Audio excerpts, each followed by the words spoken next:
Okay, so we've all knocked holes in our sheetrock walls, right? And you want to know how you can fix it. I'm going to take a time out from the work I'm doing here to show you how I do it, because I think it's much easier, much more professional. I can't stand that mesh stuff that you put over the top and you try to spackle it and it falls in behind it and it just never looks right. You always got a big lump in the wall. So what I do is, you have a hole like this, I actually want to make the hole bigger.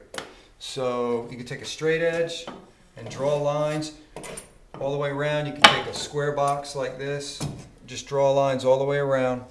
The key is to make sure that it's square. And then to cut it out, you're going to use a saw like this. All right, little keyhole saw.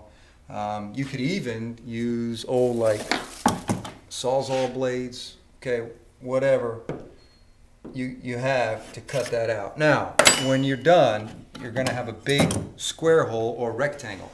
Looks like this one over here. Okay, now I've already put a piece of furring strip behind it, but imagine just a square without that. So how you get that back? Now it's tough to get that back there, because if you go ahead and stick this in, there's really no way to hold it. So a little trick is to take a screw, same kind of screws you're going to be using, drywall screw. I have 1 1/4 here, and use that as a handle. So you can put that behind the wall and lift it up.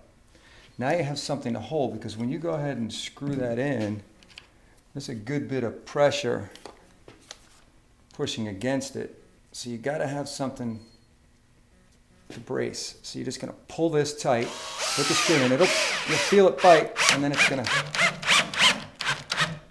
suck it up nice and tight. Okay.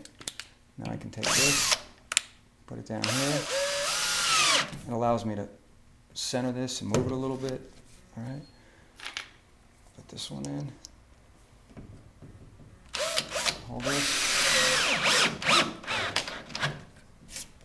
All right. Now I can take it out.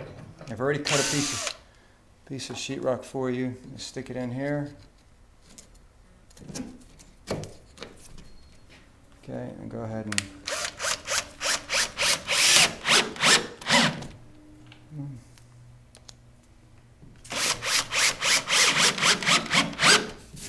you always want to countersink these, right? So you can get some mud in there. You don't want this to be flush with your surface, or you'll see the screw. It'll show through your paint when you're done. All right, so that's it. That's how you patch your holes. It's solid. You don't have to worry about stuff lumping out on you. If you check out my channel, you see my how to spackle video. Give you a good idea on how to patch that up from here. All right.